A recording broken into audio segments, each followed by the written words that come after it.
Hello વિદ્યાર્થી મિત્રો, in this lecture we will discuss about sinusoidal wave. હવે sinusoidal વેવના આપણે ત્રણ પાર્ટ પાડવામાં આવેલા છે.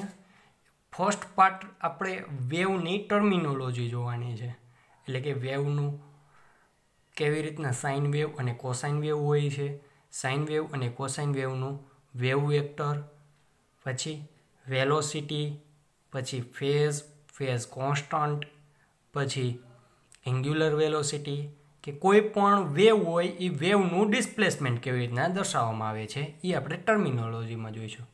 પછી વેવને બીજી રીતના દર્શાવવા માટેની એક રીત છે કોમ્પ્લેક્સ નોટેશન, અને એક થર્ડ રીત છે linear combination of sinusoidal wave. આ ત્રણ પાર્ટ જોવાના છે. તો જુઓ, આપણે જે સાઇનોસોઇડલ વેવની ટર્મિનોલોજી છે એ આપણે એક્ઝામ પોઈન્ટ ઓફ વ્યૂથી આઈએમપી ક્વેશ્ચન છે. તો જો ફર્સ્ટ પાર્ટમાં આપણે ટર્મિનોલોજી જોવાની છે વેવની. તો let us consider a function, કોઈ એક ફંક્શનને કન્સિડર કરવાનું છે. F of Z T is equal to A cos કાઉન્સમાં કે કાઉન્સમાં Z minus VT plus delta. એટલે કે જે આપણે ફંક્શન દર્શાવેલું છે એ વેવનું ડિસ્પ્લેસમેન્ટ દર્શાવે છે. ડિસ્પ્લેસમેન્ટ ઝેડ પોઈન્ટ ઉપર ટી ટાઈમે ડિસ્પ્લેસમેન્ટ દર્શાવે છે, કે જ્યાં આપણે આ જગ્યા ઉપર દર્શાવવામાં આવેલી છે એ જગ્યા ઉપર એ આપની એમ્પ્લિટ્યૂડ દર્શાવે છે, કે આપને વેવ નંબર, વી વેલોસિટી દર્શાવે છે, ડેલ યુ આપણે ફેઝ કોન્સ્ટન્ટ, અને આખો જે આ કોસાઇનની જે આર્ગ્યુમેન્ટ છે આ કોસાઇનનો આર્ગ્યુમેન્ટ કહેવામાં આવશે. આ કોસાઇનનો આર્ગ્યુમેન્ટને આપણે ફેઝ કહેવામાં આવશે. તો જો નીચે આપણે એ જ વાત કરવામાં આવેલી છે, A is the amplitude of the wave and it is positive and the represent the maximum displacement from the equilibrium. એટલે વાત શું કરવામાં આવેલી છે કે એ આપણું એમ્પ્લિટ્યુડ છે અને એની વેલ્યુ પોઝિટિવ હોય. એની વેલ્યુ આપણે કેવી રીતના રિપ્રેઝન્ટ કરવામાં આવે છે, જો મેં કોઈ એક વેવ દર્શાવેલું છે, એ વેવનું જે આ મેક્સિમમ ઉપરની તરફ ડિસ્પ્લેસમેન્ટ થાય છે એના જે મધ્યમાન સ્થિતિ છે એને આપણે ઇક્વિલિબ્રિયમ પોઝિશન. ઇક્વિલિબ્રિયમ પોઝિશનથી મેક્સિમમ ડિસ્પ્લેસમેન્ટને આપણે શું કહેવામાં આવે છે, તો કે એમ્પ્લિટ્યુડ કહેવામાં આવે છે. હવે આગળ, the argument of cosine is called the phase. એટલે કે કોસાઇન, આ કોસનો જે એંગલ છે એને આપણે કોસાઇન, આર્ગ્યુમેન્ટ ઓફ કોસાઇન કહેવામાં આવશે. કે આર્ગ્યુમેન્ટ ઓફ કોસાઇન એટલે કે આ ભાગની વાત કરવામાં આવે છે એને આપણે શું કહેવામાં આવે છે, ફેઝ કહેવામાં આવે છે. જ્યાં ડેલ યુ એ આપણું ફેઝ કોન્સ્ટન્ટ છે. Normally we use a value in range of 0 less than or equal to del less than or equal to 2π.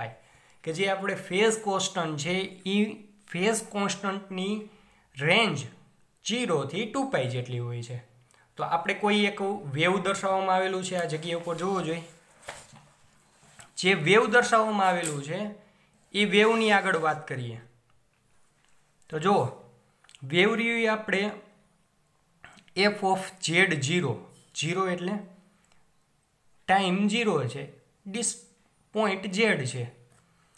V વેલોસિટીથી right side move કરે છે, જેનું એમ્પ્લિટ્યુડ એ છે, વેવલેન્થ લેમ્બડા છે.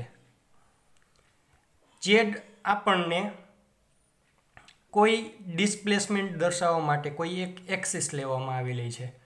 જે મેક્સિમમ એમ્પ્લિટ્યુડ દર્શાવે છે એને આપણે સેન્ટ્રલ મેક્સિમમ દર્શાવવામાં આવેલું છે, જે એફ ઓફ ઝેડ 0 થી લેફ્ટ સાઈડ ડેલ અપોન કે પોઈન્ટ ઉપર દર્શાવવામાં આવેલું છે.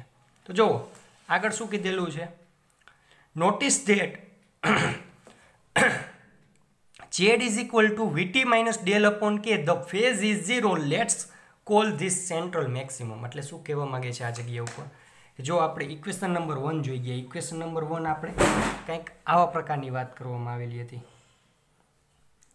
f of zt is equal to a cos k કાઉન્સમાં z minus vt plus del, આવું હતું. તો જે ઇક્વેશન હતું એ ઇક્વેશનમાં ફેઝની વેલ્યુ, આ ફેઝની વેલ્યુ જો 0 થઈ જાય, એટલે કે અહીં સાઈડમાં લખું છું કે કાઉન્સમાં Z minus VT plus del is equal to 0 આવું થઈ જાય. જો એની વેલ્યુ જો 0 થઈ જાય તો ઝેડની વેલ્યુ કેટલી બને છે એ જોઈ. કેને હું અંદર ગુણાવી નાખો એટલે શું થઈ શકે? કે Z minus K VT plus del is equal to 0. જો જઈ આ ટર્મને હું સામેની સાઈડ લઈ જાઉં તો કે ઝેડ ઇઝ ઇક્વલ ટુ શું થઈ છે? તો કે વીટી માઇનસ છે એ પ્લસ થઈ જાય, પ્લસ છે એ માઇનસ થઈ જાય. હવે કેને સામેની સાઈડ ભાગાકારમાં જાવ તો ઝેડ બરાબર શું થઈ છે? કે વીટી માઇનસ ડેલ અપોન કે. કે એક વખત આની નીચે જવા દઈએ ને એક વખત આની નીચે જવા દઈએ. આની નીચે જવા દઈએ તો કે કેન્સલ થાય છે, તો ઝેડ બરાબર શું થાય છે? વીટી. કે કેન્સલ થયું એટલે વીટી માઇનસ ડેલ એની નીચે કે જવા દઈએ એટલે શું થાય છે? ડેલ અપોન કે. કે જ્યારે ફેઝની વેલ્યુ 0 થઈ જાય છે ત્યારે ઝેડની વેલ્યુ કેટલી બને છે? તો કે વીટી માઇનસ ડેલ અપોન કે જેટલી બને છે. એટલે કે ડેલ અપોન કે જેટલા ડિસ્ટન્સ ઉપર સેન્ટ્રલ મેક્સિમમ જોવા મળે છે આપણને.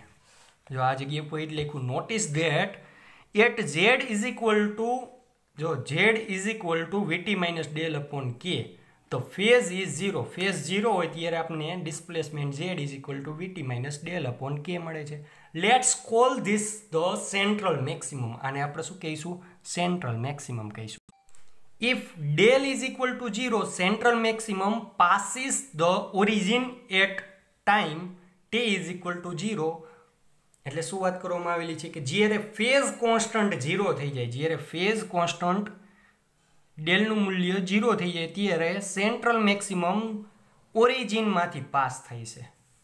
મોર generally z is equal to del upon k is the distance by which the central maximum is delay. કે મોર જનરલી વાત કરવી હોય તો આપણે એવું કહી શકાય કે જ્યારે ડિસ્ટન્સ ડેલ અપોન કે જેટલું ડીલે થઈને સેન્ટ્રલ ડિસ્ટન્સ ડેલ અપોન કે જેટલું ડીલે થઈ ડેલ અપોન કે જેટલું ડિસ્ટન્સ આપણે શું દર્શાવે છે? તો કે સેન્ટ્રલ મેક્સિમમ ડીલે થાય છે. કેટલું? તો કે z is equal to del upon કે જેટલું. જો એ આપણે ઇક્વેશનમાં જોઈ શકાય છે. આ જે સેન્ટ્રલ મેક્સિમમ રહ્યું એ ડીલે થાય છે. કેટલું? તો કે આટલું ડિસ્ટન્સ. આટલું ડિસ્ટન્સને આપણે શું કહી દીધેલું છે? ડેલ અપોન કે જેટલું કહી દીધેલું છે. હવે આગળ, where K is the number it is related to the wavelength lambda as lambda is equal to 2π upon lambda for when z advance by 2π upon K the cosine execute one complete cycle. એટલે કે આ જગ્યા ઉપર જે કે છે એ કે આપણે વેવ નંબર દર્શાવે છે અને વેવ માટે wavelength lambda is equal to 2π upon કેની ટર્મમાં દર્શાવવામાં આવે છે. એટલે કે વેવલેન્થ અને વેવ નંબર બંને એકબીજાની ઇન્વર્સલી પ્રોપોર્શનલ હોય છે. જ્યારે કોસાઇન વેવમાં એક સાયકલ કમ્પ્લીટ કરે ને ત્યારે તે વેવની વેવલેન્થ 2π અપોન લેમ્ડા જેટલી 2π અપોન કે જેટલી હોય છે. બરોબર, આ પોઈન્ટ આપણે આવું કંઈક કહેવા માંગે છે. As time passes, the entire wave train proceed to the right at speed v. Time period of one's complete cycle is. શું વાત કરવામાં આવેલી છે? કે જેમ જેમ સમય પસાર થતો જાય છે એમ વેવ v વેલોસિટીથી આગળ ને આગળ જમણી બાજુ પ્રોસીડ થાય છે. એટલે કે વધતી જાય છે, આગળ વધતી જાય છે. તો ત્યારે એની એક કમ્પ્લીટ સાયકલ પૂરી કરે ને એનો આપણે ટાઈમ પીરિયડ મેળવવાનો છે. તો કે ટાઈમ પીરિયડ મેળવવા માટે આપણે જો આગળ શું વાત કરવામાં આવેલી છે? તો કે એક ઇક્વેશન હતું lambda is equal to V by nu. V આપણે શું દર્શાવે છે? Velocity, velocity of V. અને આ આપણે વી નો વચ્ચે આને ન્યુ વચ્ચે, ન્યુ એટલે ફ્રીક્વન્સી ઓફ વી. 1 અપોન ન્યુને આપણે શું કહીએ? કાંઈ time period of one complete cycle. તો 1 અપોન ન્યુને આપણે શું કહી દીધેલું? Capital T. એટલે V into capital T. Capital T શું દર્શાવે છે? Time period of one complete cycle. હવે આગળ તો કે લેમ્ડાને આપણે બીજી રીતના આગળ જોયું. લેમ્ડાને આપણે 2π અપોન કે સ્વરૂપમાં દર્શાવીએ કે તો મેં અહીંયા શું કરી નાખ્યું? 2π અપોન કે. રેડી? તો આ જગ્યા ઉપર ટી ને કરતા બનાવી વી ને આની નીચે લઈ જાય તો શું બનશે? T is equal to 2π upon lambda upon 2π upon KV. એને આપણે time period of one complete cycle કહેવામાં આવશે. હવે આગળ તો ફ્રીક્વન્સી ન્યુ. ન્યૂને આપણે કેવી રીતના ડિફાઇન કરવામાં આવે છે તો કે નંબર ઓફ ઓસિલેશન પર યુનિટ ટાઈમ આપણે ન્યૂને ડિફાઇન કરવામાં આવેલું છે. તો નંબર ઓફ ઓસિલેશન પર યુનિટ ટાઈમ એટલે એકમ સમયમાં વેવે કરેલા ઓસિલેશનની સંખ્યાને આપણે શું કહેવામાં આવે છે ફ્રીક્વન્સી. એટલે કે v is equal to 1 upon capital T, T is time period of one complete cycle, nu is the frequency of v is equal to ટીની વેલ્યુ આપણે જે ઉપર છે એને મૂકી દઈએ તો ટીની છેદમાં વેલ્યુ મૂકવી પડે 1 અપોન 2 અપોન કેવી. છેદનો છેદ અંશમાં જાય એટલે કેવી અપોન 2 બની જાય. ન્યૂને આપણે બીજી રીતના આવી રીતના પણ દર્શાવવામાં આવે છે વેલોસિટી v અપોન લેમ્બડા. બરાબર. તો અહીંયા ન્યૂ બરાબર ઇક્વેશન શું છે 1 upon T capital T time period of one complete cycle is equal to KV upon 2 is equal to v by lambda. Here angular frequency આપણે સૌપ્રથમ time period of one complete cycle define કર્યો, પછી frequency. હવે angular frequency omega is equal to શું હતું equation 2 upon 2 new. જ્યાં જોવો જોઈએ આ ઇક્વેશનમાં જે કેવી છે કેવી અપોન 2 અને ડાબી બાજુ આપણે ન્યૂ આપેલું છે. કેવીને કરતાં બનાવી 2 ને આ સાઈડ લઈએ તો 2 ન્યૂ ઇઝ ઇક્વલ ટુ કેવી, 2 ન્યૂ ઇઝ ઇક્વલ ટુ કેવી. તો અહીં 2 ન્યૂ ઇઝ ઇક્વલ ટુ શું લખીએ કે કેવી. તો ઇક્વેશન થઈ ગયું. Angular frequency omega is equal two 2 new upon 2 new is equal to કેવી. In term of angular frequency omega, sinusoidal wave can be represented as કે એંગ્યુલર ફ્રીક્વન્સી ઓમેગાની ટર્મમાં આપણે સાઇનુસોઇડલ વેવને નીચે મુજબ રિપ્રેઝન્ટ કરવામાં આવે છે. જેમ કે આપણે ઉપર રહ્યું દર્શાવતા હતા યાદ હોય તો જે ઇક્વેશન નંબર 1 રહ્યું આપણે આવી રીતના દર્શાવતા હતા કે નહીં. તો હવે જોવો જોઈએ હું આગળ શું કરું છું એફ ઓફ ઝેડ ટીને એમનેમ રાખી દઉં એ કોસ કે ઝેડને હું અંદર લઈ જાઉં એટલે શું થઈ છે કે ઝેડ માઇનસ કેવી કેપિટલ ટી કેવી સ્મોલ ટી પ્લસ ડેલ્ટા. તો શું બનશે ઇક્વેશન એ કોસ કે ઝેડ. કેવીને આપણે શું કહેવામાં આવે છે તો કે ઓમેગા, કેવીને ઓમેગા કહેવાય તો માઇનસ અહીં કેવીને ઓમેગા કહી દીધું omega T plus delta F of Z T. તો જે આપણે અગાઉ ઇક્વેશન નંબર 1 તારવેલું હતું આ આપણે ઇક્વેશન નંબર 1 જ છે. એ ઇક્વેશન નંબર 1 ઉપરથી કોઈ લિનિયર ફ્રીક્વન્સીવાળા ઇક્વેશનને એંગ્યુલર ફ્રીક્વન્સીવાળા ટર્મમાં આવી રીતના કન્વર્ટ કરી શકાય છે.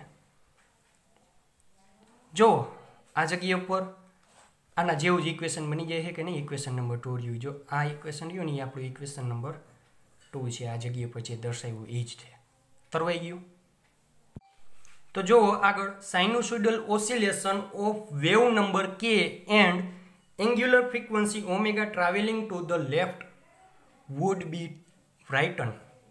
શું વાત કરવામાં આવેલી છે સિમ્પલ. સાઇનુસોઇડલ ઓસિલેશન ધરાવતું વેવ માટેનો વેવ નંબર કે જ રાખવામાં આવે. એટલે કે અગાઉ જે વેવ નંબર દર્શાવેલો એ જ વેવ નંબર અને એ જ એંગ્યુલર ફ્રીક્વન્સી સાથે કોઈ sinusoidal wave left side travel કરતું હોય તો એ ઇક્વેશનને દર્શાવવું હોય તો આપણે આવી રીતના દર્શાવી શકાય F of Z T is equal to A cos K Z plus omega T minus K. તો જો રાઇટ સાઇડ ટ્રાવેલ કરતું હોય તો જો ઇક્વેશન નંબર 2 છે આપણું F Z T is equal to A cos કાઉન્સમાં K Z minus omega T plus delta. અહીંયા જે ઓમેગા ટી પ્લસ હતું અહીંયા માઇનસ થઈ ગયું. ફેઝ કોન્સ્ટન્ટ માઇનસ હતું એ આ જગ્યાએ ઉપર પ્લસ થઈ ગયું. બસ એટલો જ ફરક છે. બરાબર. એકબીજાની વિરુદ્ધ દિશામાં ટ્રાવેલ કરતા હોય તો બંનેના ડિસ્પ્લેસમેન્ટમાં આવી રીતના ફેરફાર કરવામાં આવે છે. હવે comparing this with the wave travelling to the right reveal that in fact we could simply switch the sign of K to produce a wave the same amplitude phase constant frequency wavelength travelling in opposite direction. જો simple વાત શું કરવામાં આવેલી છે કે જે આપણે આ ઉપરનું ઇક્વેશન દર્શાવેલું છે એ ઇક્વેશનને આપણે એવા વેવ સાથે દર્શાવવાનું છે. આપણે જે આગળ ઇક્વેશન નંબર 2 છે એ ઇક્વેશન નંબર 2 રહ્યું આપણે રાઇટ સાઈડ ટ્રાવેલ કરતું હોય વેવ તો એના માટે હતું. આ ઇક્વેશનથી લેફ્ટ સાઈડ ટ્રાવેલ કરતું હોય વેવ તો એના માટેનું છે. એ બંનેનું જો કમ્પેરિઝન કરવામાં આવે તો માત્ર ને માત્ર વેવ નંબર કેની સાઇનમાં સ્વિચ કરવામાં આવે, સ્વિચ એટલે કે અદલ બદલ કરવામાં આવે, તો same amplitude, same phase constant, same frequency, same wavelength ધરાવતું વેવ એનાથી વિરુદ્ધ ડાયરેક્શનમાં ટ્રાવેલ કરે એવી રીતના આપણે દર્શાવી શકીએ. બસ એટલું જ કહેવા માંગે છે. તો જો એના માટે એક વેવ દર્શાવેલું છે કે જે લેફ્ટ સાઈડ ટ્રાવેલ કરતું હોય, લેફ્ટ સાઈડ વી વેલોસિટીથી ટ્રાવેલ કરે છે, કે જેનો સેન્ટ્રલ મેક્સિમા ડેલ અપોન કે જેટલી વેલ્યુથી ડિલે કરે છે.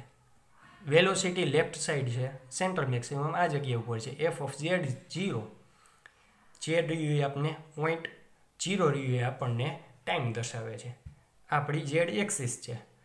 હવે ટર્મિનોલોજી આ જગ્યા ઉપર કમ્પ્લીટ થાય છે. હવે કોમ્પ્લેક્સ નોટેશન, કે જ્યારે કોઈ પણ વેવને કોમ્પ્લેક્સ નોટેશન સ્વરૂપમાં દર્શાવવામાં આવે છે તો નીચે મુજબ દર્શાવી શકાય. In view of Euler's formula, કે આપણે યુલર્સ ફોર્મ્યુલા પ્રમાણે, યુલર્સ ફોર્મ્યુલા આપણા સિલેબસમાં નથી, મેથેમેટિકલી કમ્પ્લીટલી મેથેમેટિકલ પોર્શન છે, આપણે માત્ર આ જગ્યા પર જોવાનું છે. e raise to i theta is equal to cos theta plus i sine theta. આપણે યુલર્સ ફોર્મ્યુલા પ્રમાણે આ ટર્મને આપણે રિયલ ફોર્મ કહેવામાં આવે છે, રિયલ ટર્મ, અને આ રહી આપણી ઇમેજનરી ટર્મ કહેવામાં આવે. e raise to i theta બરાબર આ ટર્મને આવી રીતના લખી શકાય. So the sinusoidal wave can be written as, કે સાઇનુસોઇડલ વેવને આપણે નીચે મુજબ દર્શાવી શકાય, લખી શકાય. F of Z T is equal to RE. RE શું દર્શાવે છે? Real part of complex number દર્શાવે છે. તો આગળ શું દર્શાવશે? A E raise to I KZ minus omega T plus del. Del રહ્યું આપણે ફેસ કોન્સ્ટન્ટ, ઓમેગા રહ્યું એંગ્યુલર ફ્રીક્વન્સી, કે રહ્યું વેવ નંબર, આઈ રહ્યું ઇમેજનરી, અને એ રહ્યું એમ્પ્લિટ્યુડ, અને RE શું દર્શાવે છે? Real part of complex number. તો અહીંયા શું કીધેલું છે? Here RE is the real part of complex number. કોઈ પણ વેવ ફંક્શનને આપણે આવી રીતના દર્શાવી શકાય, કોઈ પણ વેવને આવી રીતના દર્શાવી શકાય. So the complex wave function. તો કોમ્પ્લેક્સ વેવ ફંક્શનને આપણે આવી રીતના દર્શાવીએ કે એફ કોમ્પ્લેક્સ, આ ઉપર દર્શાવેલું એ કોમ્પ્લેક્સ છે, F complex Z T is equal to A complex E raise to I K Z minus omega T, where A complex is equal to A E raise to I delta absorbing the phase constant. કે આ જગ્યા ઉપર amplitude, complex amplitude A complex is equal to A E raise to I delta છે, કે જે A complex value આપણે phase કોન્સ્ટન્ટને absorb કરે છે. The actual wave function is the real part of F complex. કે આપણે જે રિયલ પાર્ટ દર્શાવવામાં આવેલો છે કોમ્પ્લેક્સ નોટેશનમાં, જે બીજું ઇક્વેશન છે એ બીજા ઇક્વેશનની વાત કરવામાં આવેલી છે, એને આપણે F of Z T is equal to real કાઉન્સમાં A E raise to I K Z minus omega T plus del, બીજું ઇક્વેશનની વાત કરું એવું કંઈક હતું. તો જે રિયલ પછીનો જે પાર્ટ છે એ આપણે કોમ્પ્લેક્સ વેવ ફંક્શન દર્શાવે છે. તો રિયલની અંદર કોમ્પ્લેક્સ વેવ ફંક્શન સ્વરૂપમાં આપણે એકચ્યુઅલ વેવ ફંક્શનને ડિફાઇન કરી શકાય છે.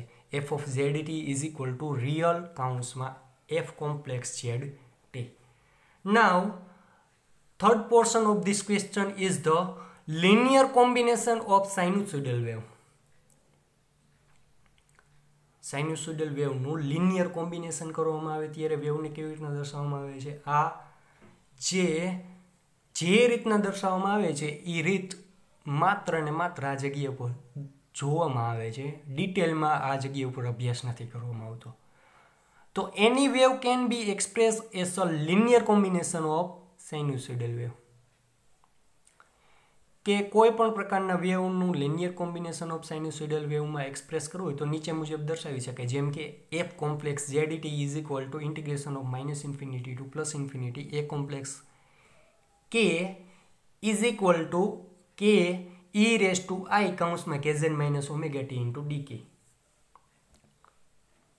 વેવ વેક્ટરનું આપણે ઇન્ટિગ્રેશન કરેલું છે, જે આપણે અગાઉ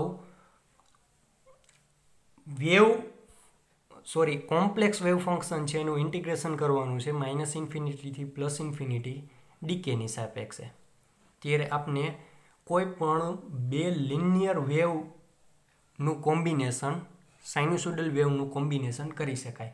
હિયર કે ઇઝ ધ વેવ, કે is having both the negative and positive value in order to include wave going in both direction. કે જેમ આપણે બંને ડાયરેક્શનમાં વેવ મૂવ કરતું હોય ત્યારે કે પોઝિટિવ અને નેગેટિવ બંને વેલ્યુ ધરાવતું હોય છે.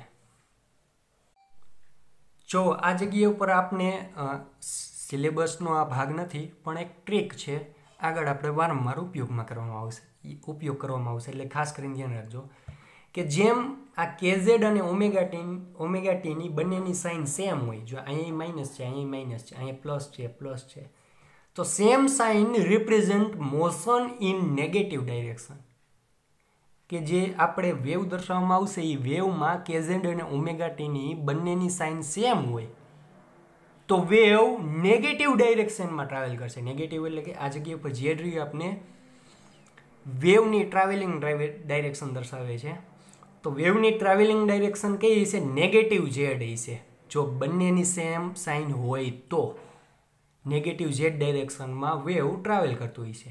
એનાથી વિરુદ્ધ કે જો કેઝેડ અને ઓમેગા ટીની બંનેની સાઇન અપોઝાઇટ હશે, અહીં જો કેઝેડ પ્લસ છે, ઓમેગા ટી માઇનસ છે, એવી જ રીતના કેઝેડ માઇનસ છે ને ઓમેગા ટી પ્લસ છે. જો opposite sign represent motion in positive direction. જો બંનેની અપોઝિટ સાઇન હોય તો wave travelling in positive direction always. જો આ જગ્યા ઉપર વેવની ટ્રાવેલિંગ ડાયરેક્શન ઝેડ થઈ છે, ઝેડ એટલે કે ઝેડ એક્સિસ, તો આ જગ્યા પર પોઝિટિવ ઝેડ ડાયરેક્શનમાં વેવ ટ્રાવેલ કરશે અને આ જગ્યા ઉપર કઈ ડાયરેક્શનમાં વેવ ટ્રાવેલ કરશે? નેગેટિવ ઝેડ ડાયરેક્શનમાં ટ્રાવેલ કરશે.